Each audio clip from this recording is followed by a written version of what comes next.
Operation सिंदूर ये नाम अन्याय के प्रति भारत के प्रतिकार का एक प्रतीक बन गया है। हमारी सेनाओं ने यह साबित कर दिया कि भारत वैसे तो बुद्ध का देश है, लेकिन यदि हम पर युद्ध थोपा गया तो उसका हम माकूल जवाब देंगे और उसको खत्म भी हम ही करेंगे। अब तो पाकिस्तान के प्रधानमंत्री शहबाज शरीफ ने भी मान लिया है कि भारतीय सेनाओं ने उनके पाकिस्तान का बुरा हश्र किया और इसलिए हर दूसरी प्रेस कॉन्फ्रेंस में वो बातचीत की गुहार लगाते हुए नजर आते हैं। ऑपरेशन सिंदूर ने जहां भारतीय सैन्य बलों की क्षमताओं की उनकी विश्वसनीयता को एक बार साबित किया, तो वहीं उस आधे फ्रंट का चेहरा भी उजागर कर दिया जिसके बारे में जनरल बिपिन रावत अक्सर जिक्र किया करते थे। आज हमारे साथ मौजूद है बेहद खास मेहमान major general retired Ashwani Siwag ji. उनका स्वागत करते हैं। सर नमस्कार, कैसे हैं आप? Thank you very much Anshuman.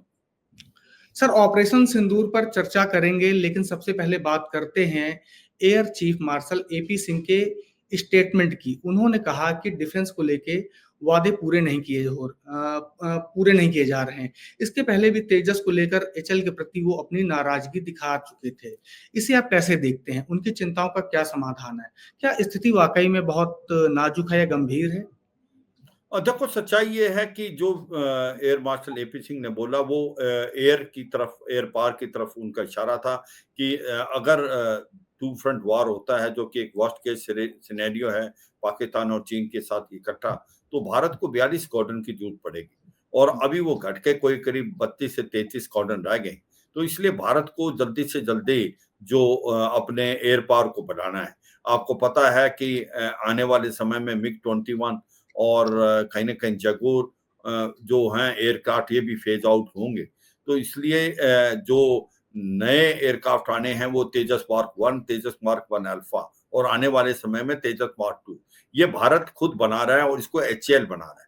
मगर ये सच्चाई है कि जो टाइमलाइन इनको दी गई थी और जिस प्रकार वो प्रॉमिस हुआ था कि इस समय ये दे दिए जाएंगे, उस समय पे ये नहीं दिए गए। इसके कारण जो गैप है वो बढ़ता जा रहा है। तो जो हमारे पास स्क्वाड्रन जो 32-33 है, उससे भी कम होते जाएंगे अगर हमें टाइम पे ये नहीं मिलते। और इसकी काफी वजह हैं और एक मेन वजह ये भी है कि जो इसके इंजन है वो हमको जनरल इलेक्ट्रिकल यूएस से मिलने हैं और उसमें भी कमी रह गई है, उसमें भी डिले है क्योंकि इंजन भारत नहीं बनाता और ये अमेरिका से ले। तो आने वाले टाइम में अब भारत को चाहिए कि दो बातें हैं। एक तो भारत खुद आने वाले टाइम में एमका बना रहा है, एडवांस मीडियम कॉम्बैट एयरक्राफ्ट, जिसके लिए परमिशन दे दिए, 15,000 करोड़ भी नियुक्त कर दिए हैं, उसमें प्राइवेट पार्टनर भी हिस्सा लेंगे। मगर उसको टाइम लगेगा, उसको कम से कम 5 से 10 साल लग सकते हैं और in the mean time Bharat को जो है जहाजों की जरूरत है। तो मुझे लगता है कि हो सकता है आने वाले समय में कुछ 5th जनरेशन या 4.5 जनरेशन के एयरक्राफ्ट भारत खरीदे। उन कितने हो सकते हैं, 50 से 100 के बीच में हो सकते हैं भारत इसको खरीदने की करे, क्योंकि ये जो गैप है इसको कम करना पड़ेगा। और इतने में तेजस मार्क 1, तेजस मार्क 1 अल्फा और तेजस मार्क 2 और आने वाले 10 साल में एमका आ जाएगा। तो इसको मद्देनजर रखते इसमें 3 चीजें हैं। एक तो भारत इंडिजिनस बनाएगा अपने हथियार, जितने ज्यादा से ज्यादा एयरक्राफ्ट, क्योंकि तेजस मार्क 1 अल्फा और 2 जो है वो भारत में बने। और दूसरा एमका जो 5th जनरेशन है वो भी भारत खुद बनाएगा, जॉइंट प्रोटेक्शन भी हो सकती है। और तीसरा यह है कि जो मेन हमारा जो गैप बढ़ता जा रहा है उसको पूरा करने के लिए इंटरिम मेजर के लिए जो है वो हम हो सकता है कि 100 के करीब जो है 4.5 जनरेशन के एयरक्राफ्ट हम ले सकते हैं। उसमें सुखोई 57 जो SU-57 वो भी एक रशिया का जो कंटेंडर है। अंशुमान। अच्छा सर, ऑपरेशन सिंदूर से भारत को क्या हासिल हुआ? क्या हमने अपने सभी रणनीतिक लक्ष्य पूरे कर लिए? क्योंकि जब सीज फायर हुआ था तो कई लोगों को हताशा हुई कि मतलब इस मोड़ पे आकर रुकना नहीं चाहिए था। देखो, सच्चाई क्या है अंशुमन, कि हमारा एम क्या था ऑपरेशन सिंदूर का। हमारा ऑपरेशन सिंदूर का था कि वो जो इन टेररिस्ट हैं उनका इंफ्रास्ट्रक्चर और जो उसके आका हैं उनको एक प्रकार लेसन देना। अगर आप देखें जो हमने 6-7 तारीख की रात को किया, हमने नो टेरर के इंफ्रास्ट्रक्चर बर्बाद की। हमने कोई सिविलियन टारगेट हिट नहीं किया, हमने कोई मिलिट्री टारगेट हिट नहीं किया, बल्कि जैसे मोहम्मद, लश्कर मोहम्मद और हिजबुल मुजाहिदीन के जो हेडक्वार्टर हैं, जो कि बावलपुर, बुदीरका और मुजफ्फराबाद में भी बर्बाद कर दिया और उसके साथ-साथ हमने 100 से ज़्यादा आतंकवादियों को मार दिया। मगर हमने कोई भी इनके सिविल टारगेट को और मिलिट्री इंस्टॉलेशन को नहीं किया क्योंकि ये हमारा एम नहीं था। मगर आप जानते हैं पाकिस्तान जो है वो एक ऐसा देश है, वो मानता नहीं है और उसने हमारे जो सिविल और मिलिट्री टारगेट को हिट किया, जो कि ट्राई की उसने हिट करने की, आपका एक प्रकार अवंतीपुर, जम्मू एंड कश्मीर से लेके भुज में। मगर ये सच्चाई है, भारत का जो multi tier air defence system है, वो बहुत पुख्ता था, जिसके अंदर S-400 भी है, जिसके अंदर आपका आकाश तीर जो कि हमने खुद बनाया है, उसके बाद बैरक मिसाइल भी थी उसमें, ZU-23M बैरल भी थी, L-70, उसने उनको बर्बाद कर दिया और कोई भी जो मिसाइल और उसका रॉकेट टारगेट को हिट नहीं किया। क्योंकि पाकिस्तान ने ये हिम्मत की थी और ये काम किया, तो भारत को उसको जवाब तो देना ही था। इसलिए भारत ने 9 और 10 को, जो पाकिस्तान की 11 फ्रंट लाइन्स हैं, जो कि आप देखें कि सबसे एयरफील्ड जो कि उनकी बहुत मानी हुई एयरफील्ड है, उनको हमने बर्बाद कर दिया और इसको बरमोज और हमने स्कैल्प मिसाइल जो कि एक प्रकार रफेल से, अगर आप देखें उसके अंदर आपको स्कार्दू से लेके जकोबाबाद, आपकी भुलारी के अंदर एवैक्स को भी हमने प्रकार से बिल्कुल उसको डिस्ट्रॉय कर दिया। नूर खान जो है, वहां पर भी हमने उसको भी, जो कि बहुत ज्यादा इंपॉर्टेंट है नूर खान, वो नदन एयर कमांड उनका कंट्रोल रूम है और वो चकाला के पास था, चकलाला के पास, उसको भी कर दिया। तो एक बहुत बड़ी क्षति लगी थी पाकिस्तान को। पाकिस्तान के जो अभी शहबाज शरीफ ने इसको ओन अप भी किया कि ये जो 11 फ्रंट लाइन जो इनकी एयरफील्ड थी, इनका बर्बाद होना पाकिस्तान के लिए बहुत भारी पड़ा और ऐसे में पाकिस्तान ने घुटने टेक दी और पाकिस्तान ने दुहाएं दी कि भाई सीज फायर करो, क्योंकि भारत का कोई एम ये नहीं था कि कोई सिविलियन टारगेट या मिलिट्री इंस्टॉलेशन। भारत का एम मेन यही था कि जो आतंकवाद है उसको हम बर्बाद कर दें। हमने एक न्यू नॉर्मल ड्रॉ कर लिया, वो है कि अगर कोई भी आतंकवादी घटना भारत में होगी बड़ी, तो भारत उसको एक्ट ऑफ वॉर मानेगा और पाकिस्तान को उसको प्राइस पे करनी पड़ेगी।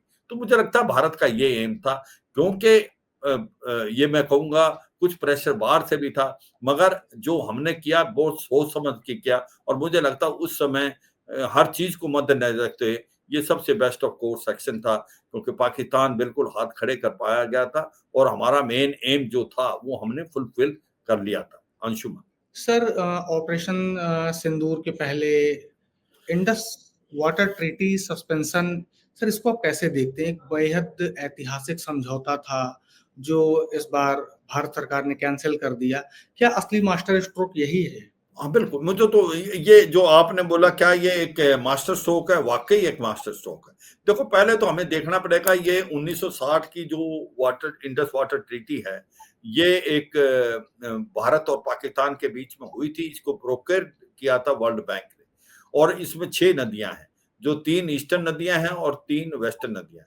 जो ईस्टर्न नदी है, रवि, ब्यास और सतलुज, इसका पानी भारत इस्तेमाल कर सकता है और इसी प्रकार से जो वेस्टर्न रिवर है उसका 20% तक हम कर सकता है, जो कि इंडस भी है, झेलम भी है, चेनाब भी। तो इसके अंदर 2 बातें थी। ये जो हमने एक प्रकार ट्रीटी साइन की थी, इसमें हमने बड़ा दिल दिखाया था। इसमें जो है फायदा पाकिस्तान को ज्यादा था बनिस्बत भारत को।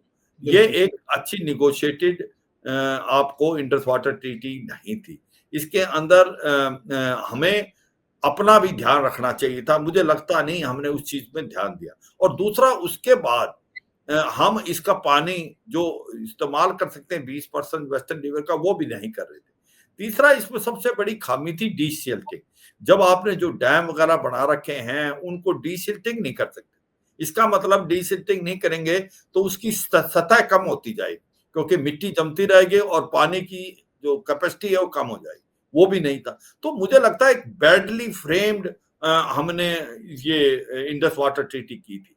मगर क्योंकि अभी हमने हेल्ड इन अबेंस कर दिया, अभी पाकिस्तान को पसीने छूट रहे, क्योंकि ये सच्चाई है, पाकिस्तान को मालूम है कि अगर ये ट्रीटी हेल्ड इन अबेंस है तो भारत कोई भी डाटा शेयर नहीं करेगा, क्योंकि कोई ड्यूटी बाउंड। दूसरा, जब चाहेगा पानी छोड़ेगा, जब चाहेगा पानी नहीं छोड़ेगा। गर्मियों में बिल्कुल, पानी नहीं छोड़ने से आपको पता है वहाँ पर एक प्रकार से दिक्कत पानी होती की होगी। दिक्कत आने वाली है पूरे के पूरे सिंध में और कई पंजाब के हिस्से में। और फिर जब पानी छोड़ दिया जाएगा तो वहाँ पर फ्लड भी आ सकते हैं। तो ये एक मुझे आपने वर्ड यूज़ किया, क्या ये गेम चेंजर है, फोर्स मल्टीप्लायर है, बहुत इम्पोर्टेंट है। मुझे लगता है वाक़ई पाकिस्तान के घुटने टिक गए इसको। क्योंकि ये याद रखो अंशुमन, इसको हमने किसी भी लड़ाई में आज तक इसको नहीं टच किया था, हम इसको इम्प्लीमेंट थे। चाहे 1947-48 में तो था नहीं है, 1965 की, 1971 की और 1999 कारगिल वॉर। मगर जो इस बार हद से पार करने के बाद, तो मुझे लगता है इसका एक सॉल्यूशन, इसका सॉल्यूशन है कि अगर पाकिस्तान टेररिज्म का इस्तेमाल करेगा, क्रॉस बॉर्डर टेररिज्म करता रहेगा और आतंकवादी भारत में भेजेगा लश्कर ए तौबा जैसे मोहम्मद और हिजबुल मुजाहिदीन के, तो फिर हम इसको निचोड़ देंगे, इसको हेल्ड इन अबेस रखेंगे। मगर अगर पाकिस्तान मानता है और आतंकवाद का साथ छोड़ता है तो भारत इसको छोड़ चला। मगर मुझे लगता है कि भारत इस जो इंडस वाटर की ट्रीटी 1960 की थी उसमें बदलाव चाहेगा और बदलाव बहुत जरूरी है, क्योंकि जो हमने ये ट्रीटी साइन की थी इसके अंदर ज्यादा फायदा पाकिस्तान को था बनिस्बत भारत के। अंशुमन, सर, इस जो ये तनाव का माहौल था, हालाँकि इसमें हमको विजय मिली, ये सबको पता है, हमने अपने पड़ोसी देश को बुरी तरीके से मज़ा चखाया। लेकिन सर, जिस तरीके से चीन और तुर्की ने खुलकर पाकिस्तान का साथ दिया, वैसे हमारे साथ दुनिया का कोई भी देश खड़ा नहीं हुआ। ये किस तरह की स्थिति है? ये कितना बड़ा खतरा है? भारत को इन चीज़ों से कैसे निपटना होगा? क्योंकि चाइना के साथ भी हमारे संबंध बहुत अच्छे नहीं हैं और वो तनाव जग ज़ाहिर है। इसको कैसे देखते हैं आप? देखो एक बात तो समझनी पड़ेगी, सब देश अपना इंटरेस्ट देखते हैं, तो हर बिल्कुल, देश ये देखता है कि उसको क्या फायदा है। अगर आप देखें कि क्यों अमेरिका बिल्कुल खुल के क्यों नहीं आया, देखो अमेरिका के लिए पाकिस्तान अभी भी बहुत इंपॉर्टेंट है, फ्रंट लाइन स्टेट है। क्योंकि अगर उसको अफगानिस्तान पे और ईरान पे अपना सर्वनिस रखना है, चाहे वो अल कायदा पे हो या इस्लामिक स्टेट या ईरान के जो है न्यूक्लियर हथियार, तो उसको बेसिस चाहिए पाकिस्तान, और पाकिस्तान देता है बेसिस। क्योंकि अल जवारी जब अल कायदा का लीडर को मारा गया था काबुल में, तो ड्रोन कहाँ से उड़े थे, वो बलूचिस्तान के इलाके से उड़े थे पाकिस्तान के। तो ये सच्चाई है कि अमेरिका के लिए अभी भी पाकिस्तान फ्रंट लाइन है, नॉन नेटो अलाई है, तो ये मान के चलो। अभी बात आती है रूस की। हाँ, रूस भी कहीं ना कहीं इतना खुल के नहीं आया, इस बात में कोई दम है, क्योंकि रूस भी मुझे लगता है कि उसको, वो भी पाकिस्तान का चाहता है कि किसी तरीके से अफगानिस्तान में आने के लिए वो अफगानिस्तान के रिसोर्सेज एक्सप्लॉइट करे, तो पाकिस्तान का बहुत ज्यादा से उसको लगता है। तो और वो एक प्रकार से इतना नहीं आया जितना आना चाहिए था, मैं इस चीज को मानता हूं, मगर उसको अपना इंटरेस्ट लग रहा है कि वो न्यूट्रल रहे तो अच्छा है। और कहीं ना कहीं उसने, ऐसा भी लगता है कि क्योंकि भारत रशिया यूक्रेन वार में यूं तो रूस के साथ खड़ा था, मगर ज्यादातर न्यूट्रल था, इतना ज्यादा उसके पास है। तो मुझे लगता है इस चीज का हमें ध्यान देना पड़ेगा। ये सच है कि कोई खुल के भारत के साथ नहीं आया, मगर यह सच्चाई है कि भारत को अपनी लड़ाई अपने आप लड़नी।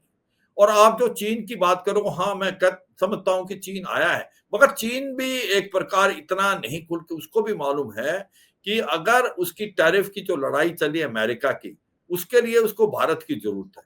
और भारत एक बहुत बड़ी मार्केट है, ह्यूज मार्केट, भारत को वो खोना नहीं चाहेगा।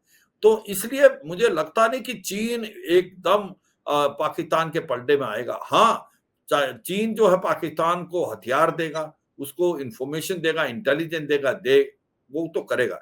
मगर अगर वो बिल्कुल खुल के आता तो उसको भी आने वाले समय में नुकसान होने वाला है, स्पेशली ट्रेड को देख के। और दूसरा कि अगर भारत और चीन के रिलेशन खराब होते हैं तो फिर जो चीन का मेन एम है इंडो पैसिफिक में ताइवान को हड़पना, वो भी उसको प्रॉब्लम पड़ सकती है, क्योंकि उसको अपना ध्यान भारत की तरफ भी देना पड़ेगा।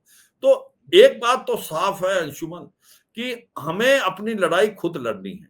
ये बदलते हुए वर्ल्ड ऑर्डर में कोई किसी के साथ नहीं खड़ा हुआ है। हमें अब समझ आ गया है और हमको अपने आप बढ़ते जाना है। आज हम फोर्थ लार्जेस्ट इकोनॉमी है, फोर्थ लार्जेस्ट मिलिट्री पावर है, हम बढ़ते जाएंगे और हम ज्यादा सामान खुद बनाएंगे, जिससे डिपेंडेंस डिफेंस इक्विपमेंट की दूसरे देशों पे ना हो। अंशुमन।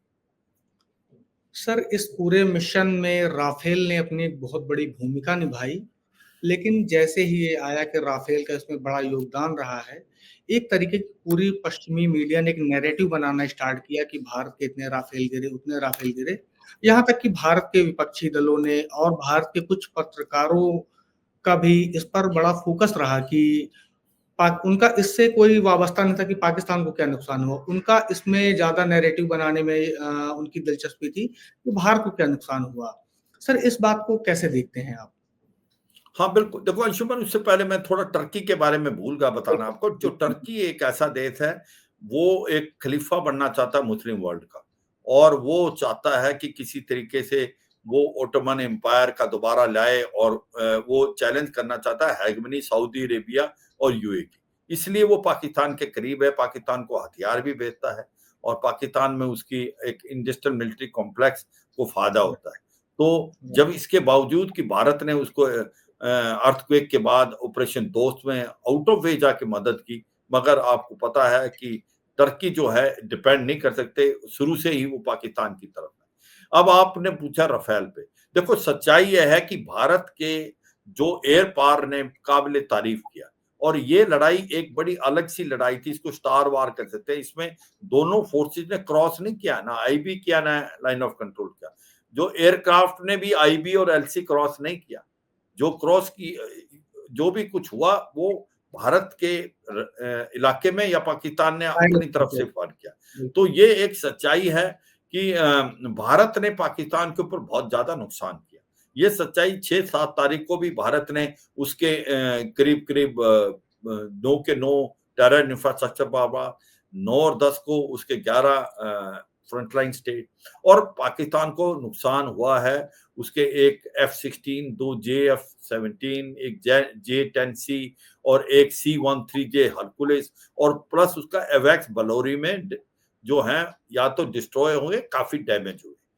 अब भारत की बात आती है, देखो भारत में जो साफ सुथरे शब्दों में एयर मार्शल AK भारती ने बताया था कि कॉम्बैट जब होता है, लड़ाई होती है, तो इसमें लॉसेस हो सकते हैं, मगर ये साफ सुथरे शब्द है, भारत का कोई भी एयरक्राफ्ट ऐसा नहीं है गिरा हो, क्योंकि हमारे सारे पायलट सेफ थे। जो उन्होंने एक बहुत अच्छा बदला था, और all pilots are back home, इसका मतलब हमारे एयरक्राफ्ट बिल्कुल ठीक है। और अब जो रफेल के लिए एक गलत नैरेटिव बनाने की कोशिश करें, रफेल वर्ल्ड का एक बहुत ही बेहतरीन एयरक्राफ्ट है, 4.5 जनरेशन है। इसके अंदर स्कैल्प मिसाइल है, मिटोर मिसाइल है, माइका है और हैमर मिसाइल है। इसने अपना जलवा दिखा दिया है, स्पेशली अभी जो 4 दिन का मिलिट्री कॉन्फ्लिक्ट था। तो ये एक नैरेटिव बनाने की कोशिश है, और भारत की जो मैं यही कहूंगा कि जो अपोजिशन पार्टी है, ये समय है भारत के अंदर से एक आवाज आनी चाहिए। जिस प्रकार से हमारी जॉइंट टीम गई है, इसी प्रकार से आवाज होनी चाहिए। तो मैं ये नकारा करूंगा, भारत के लॉसेज नहीं है, ये जो पाकिस्तान के लॉसेज हुए हैं, और भारत की जो एयर पावर है वो बहुत ही काबिल तारीफ है, उसने बहुत अच्छा रोल किया। चाहे भारत की एयर डिफेंस जो है, भारत की आर्मी बहुत ही बेहतरीन, भारत की एयर पावर ने बहुत, और नेवी ने बहुत ज्यादा प्रेशर डाला उनको अरेबियन सी में, और कहीं ना कहीं BSF ने भी जहां रोल प्ले किया है, स्पेशली इंटरनेशनल बॉर्डर पे, वो भी काबिल तारीफ है। अंशुमन। सर, ये सबको पता है, मतलब as in the world economy की भारत दुनिया की सबसे बड़ी चौथी इकोनॉमी है।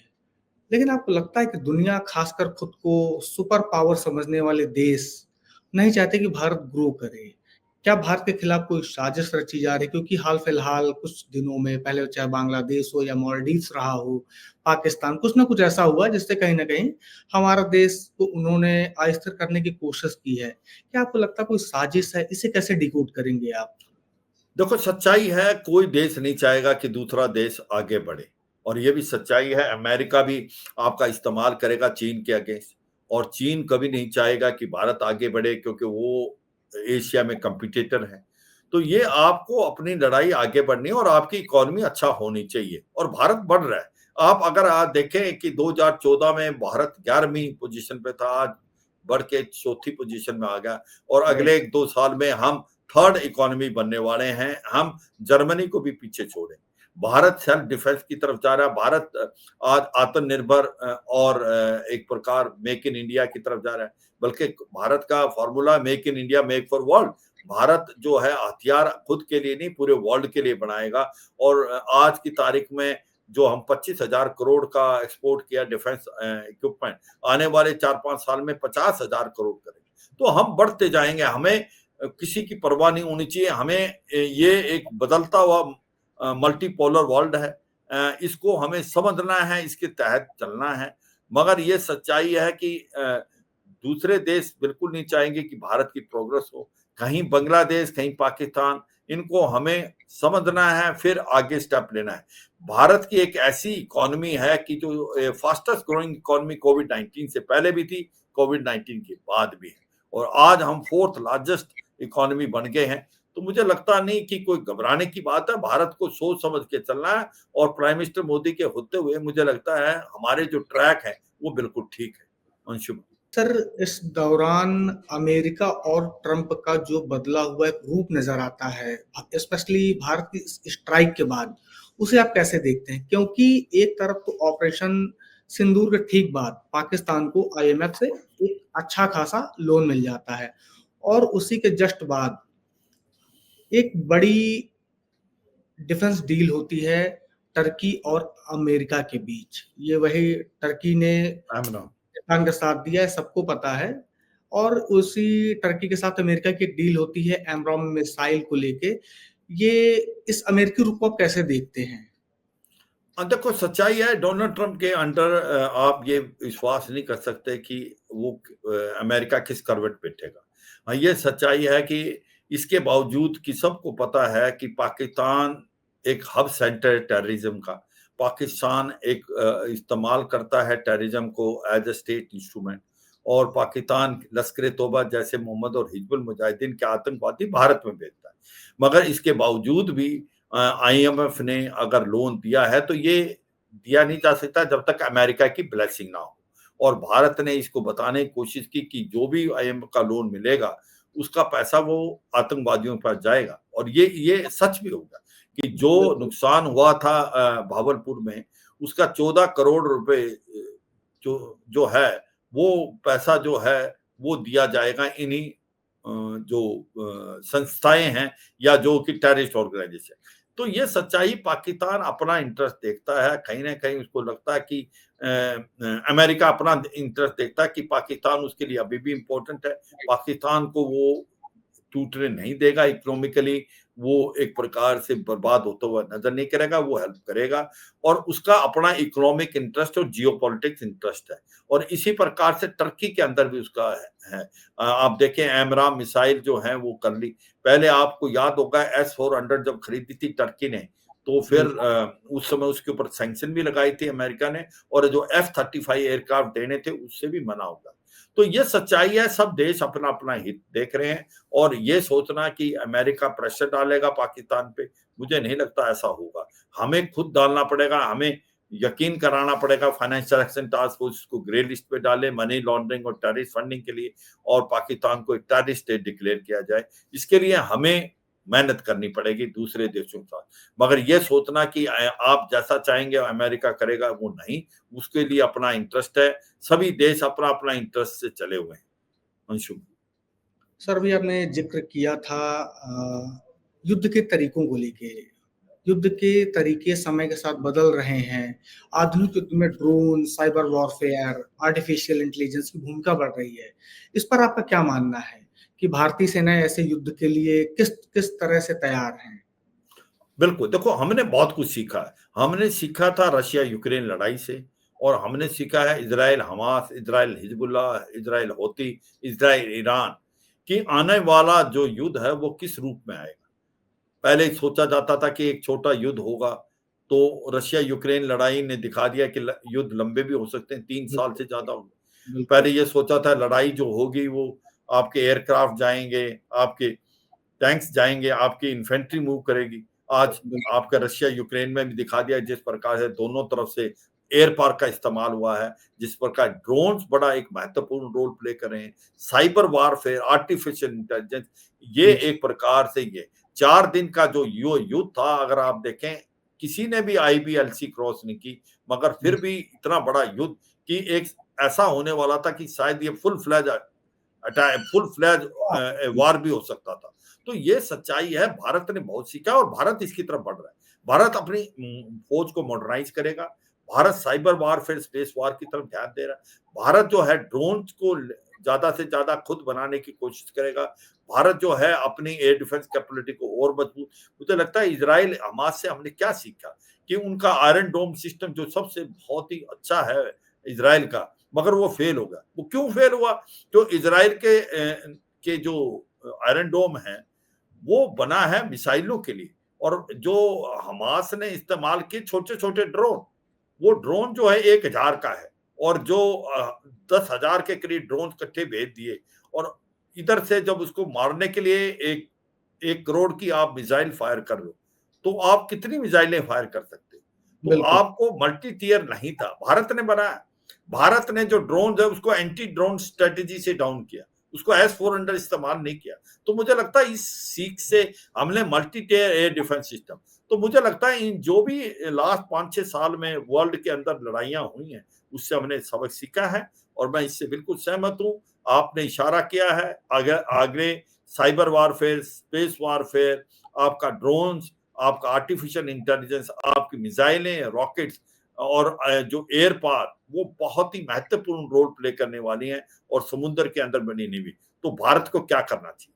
भारत को 3 चीज़ करनी चाहिए। भारत खुद ज़्यादा से ज़्यादा सामान बनाए, वो बना रहा है। हमने 2 कॉरिडोर बना दिए हैं, एक नॉर्थ में जो यूपी डिफेंस कॉरिडोर, साउथ में हमने बनाया है तमिलनाडु के लिए चेन्नई जो डिफेंस कॉरिडोर, हम ज़्यादा से ज़्यादा हथियार खुद बनाएँगे। दूसरा, हमें अब जो जीडीपी का 1.8 के करीब हम पैसा देते हैं, 2% के करीब-करीब, उसको बढ़ा के 2.5% जीडीपी का या 3 तक ले जाना पड़ेगा।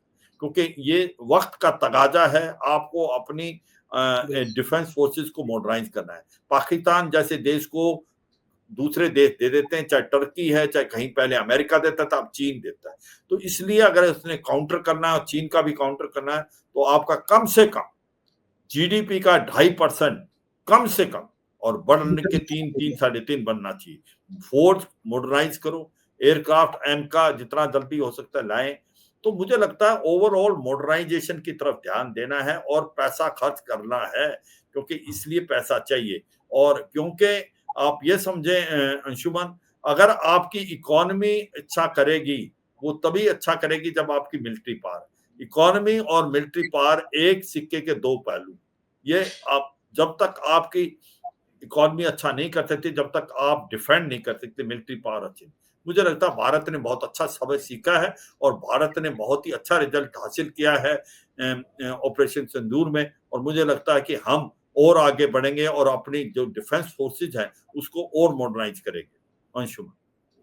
अच्छा सर, इस बीच में एक बड़ी दिलचस्प एक चर्चा उठी न्यूक्लियर लीक को लेकर कि भारत के हमले में पाकिस्तान का एक न्यूक फैसिलिटी तबाह हो गया, रेडिएशन लीक हो गया, और एक वहाँ पे अमेरिकी एंटी रेडिएशन प्लेन को भी वहाँ पे स्पॉट किया गया।